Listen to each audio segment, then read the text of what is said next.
Okay, magandang hapon sa inyo mga bro. Ayan, so dito na naman tayo mga bro, no? At mag-share na naman tayo ng mga dagdag kaalaman at idea dito sa car wash mga bro. Ayan, so marami kasing nagtatanong sa akin mga bro na tungkol dun sa mga problema ng car wash. Ayan. So nahirapan akong ipaliwanag dun sa pamamagitan ng message, no? Pag-reply. So kaya mas naisipan ko na mas magandang i-video ko na lang para mas madaling maintindihan. Okay?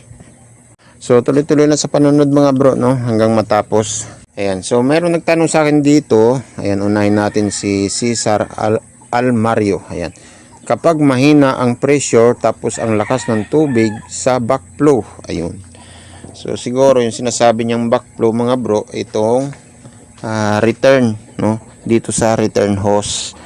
Ayan, so madali lang yun mga bro, kasi lagi akong may sinasabi na knob adjuster. Ayan, so yung adjuster na yan mga bro, yan yung nagpapalakas ng pressure, no. So pag mahina yung pressure, malakas yung tubig doon sa return hose. So itong car wash ko kasi, ito yung kanyang knob adjuster. So lahat yung mga car wash kasi iba-ibang ano yan iba-ibang type, no. So iba-ibang klase. Pero bawat power spray yan, meron talaga siyang adjuster ng pressure. Ayan. So sa akin naman, ito yung adjuster ng pressure. Ito yung sinasabi kong knob adjuster. Pag tulad ng tanong na mahina ang pressure at malakas yung labas ng tubig doon sa backflow, no, or doon sa return. So ang sagot ko doon, no, higpitan lang tong knob adjuster, higpitan. Tulad nito sa akin, sagad yan, nakasagad, higpit, no. So pag hinigpitan mo yan, tutulak yung spring, tapos meron siyang parang valve, no, put valve doon sa loob na itutulak, magsasarado yung butas ng backflow or return ng return. So lalakas yung labas ng tubig dito sa sprayer, magkakaroon siya ng malakas na pressure. Kasi pag ito maluag, ayan, so pakita ko sa inyo, no, ayan. So pag maluwag kasi ito mga bro, no, talagang mahina yung pressure dito sa sprayer, no. So dito makikita magiging ano na lang yan, magiging lalaglag na dito sa tin. Ayun, no. So malilit kasi, no. So pero pag hinigpitan nyo to, tataas yan doon, aangat yung pressure gauge hanggang 30, no. Okay. So pag maluwag kasi to, kaya humihina yung pressure dito sa sprayer dahil nakabukas yung float valve dito sa return hose or return hose. Ayan, nabubulol tuloy, or backflow yung sabi ni nung nagtanong sa akin, no. So kaya sabi ko, adjustin lang to, higpitan lang, subukan mong higpitan. Ayun, sagad. So pag sinagad mo yan, magsasarado doon yung pinaka float valve, no, sa tubig doon sa return hose. So magsasarado yun, hihina ang labas ng tubig doon sa backflow na yun, na return hose. Dito naman lalakas ang pressure sa sprayer. Ayan mga bro, okay. So ganun lang, higpitan lang tong knob adjuster. Ito yung sinasabi ng knob adjuster. So pero kahit mahigpit na to mga bro, no, at mahina pa rin yung pressure dito sa sprayer at malakas pa rin yung labas ng tubig dito sa return hose, ibig sabihin nun mga bro, stuck up yung laman nito sa loob, yung spring at saka yung pinaka check valve, no. Ano ba yan? Hindi na siya gumagana, nag-stuck up na lang siyang ganon, no. Kahit higpitan mo to, hindi na siya tumutulak dun para magsara. So dapat yan mga bro, tanggalin lang ninyo to knob adjuster, no. Tanggalin nyo, tapos gamitan nyo ng crescent, no. Tanggalin to. So mabubunot na ninyo yung spring at saka yung pinaka check valve sa loob. Yun. So linisin lang, tapos ang gamitin nyo doon ay margarine, wag grasa. kasi pagkagrasa kasi tumitigas, nag-i-stack up uli, no? So tapos ibalik, tapos subukan yung adjustin ng sagad para malaman kung lalakas na yung pressure dito.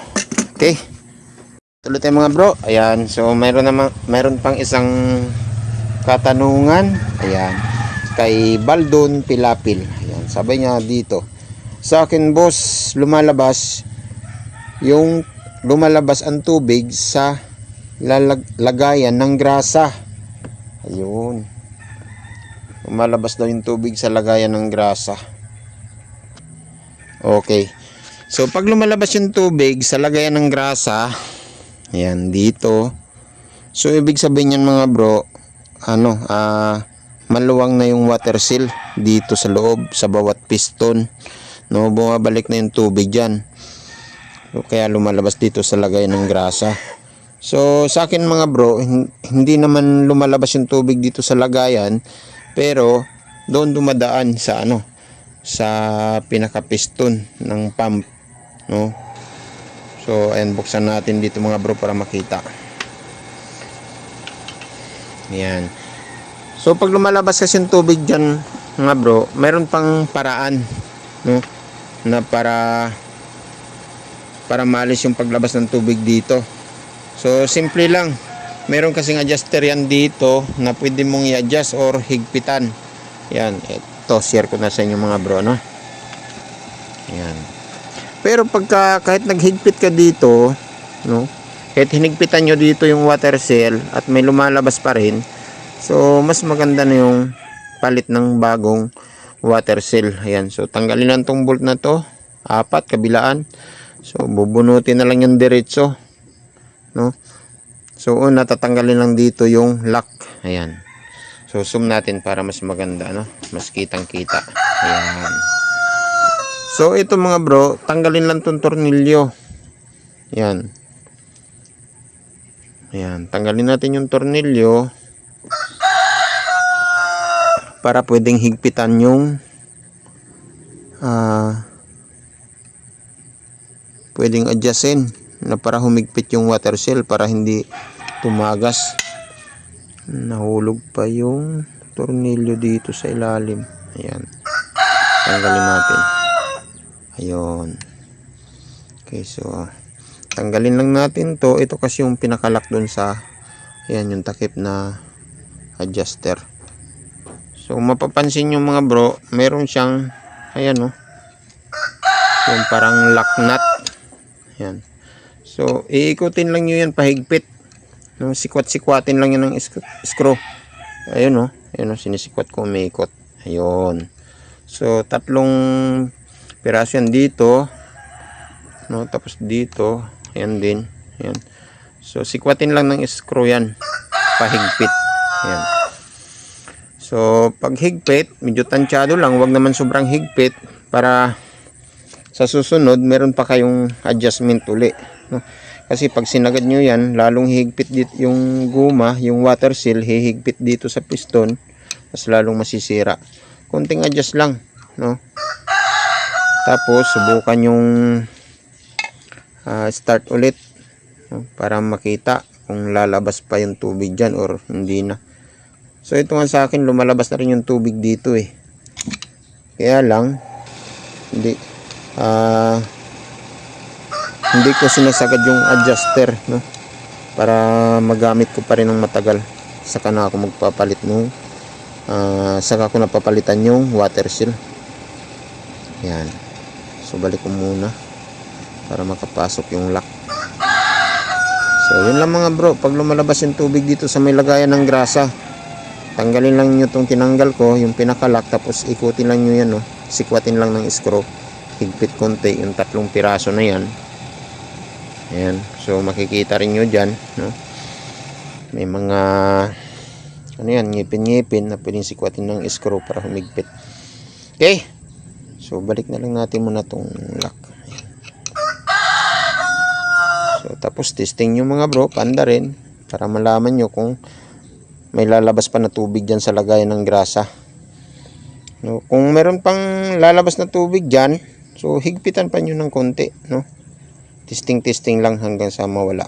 Pero kung halimbawa sagad na yung adjuster na yan, no, sobrang higpit na, tapos meron pa rin lumalabas na tubig dyan, so kailangan ninyong baklasin, no, palitan ng water seal.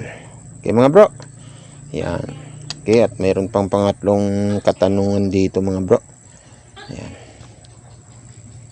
So, pangatlong katanungan dito mga bro, yan, tanong ni John Ray Jung. Yan, paano ayusin ang ayaw humigop ng tubig? Okay, paano daw ayusin yung ayaw humigop ng tubig? Madali lang din yan mga bro, no? Yan, so plaster lang tayo mga bro para maipakita ko ng gusto. Yan, so pag ayaw humigop ng tubig, una, i-check natin yung itong mga gasket dito, ito sa suction hose, no, yung nagahigop. Kasi pag may konting singaw dito sa may gasket nito, ito sa thread, ayan, talagang hindi siya hihigop ng tubig. Or kaya nakaangat yung mayroong check valve sa loob, ayan, dito tayo sa harap, ayan, mayroong check valve dito sa loob na singaw, naka-open, so hindi siya nagsasarado. So maring nalagyan ng dumi or nag-stack up, no, may kunting kalawang, so dumikit. So pag binuksan nyo ito mga bro, itong dalawang tornilyo, yan, so tanggalin nyo itong takip na to, makikita nyo dyan sa loob mayroon tatlong check valve dyan, no. So pag nakita yung tatlong check valve dyan, linisin lang yun, tapos lagyan nyo ng margarine, tapos ibalik. So dapat sakto din yung pagbalik ha, huwag yung pabaliktad-baliktad, kasi pagbaliktad yun, di rin yung higop ng tubig. So kasi pag singaw, kasi yung kahit isang piraso lang, pag singaw, lahat yan di yan gagana, hindi yan higop ng tubig. So dapat kahit isang piraso lang, walang singaw. So mga bro, so yun lang yun. Yung tatlong check valve dyan, pag ayaw humigop ng tubig, maring mayroong nabarahan, nakaangat, or naglock na hindi siya bumubukas. So linis lang, pag nalinisan yun, try ninyo uli.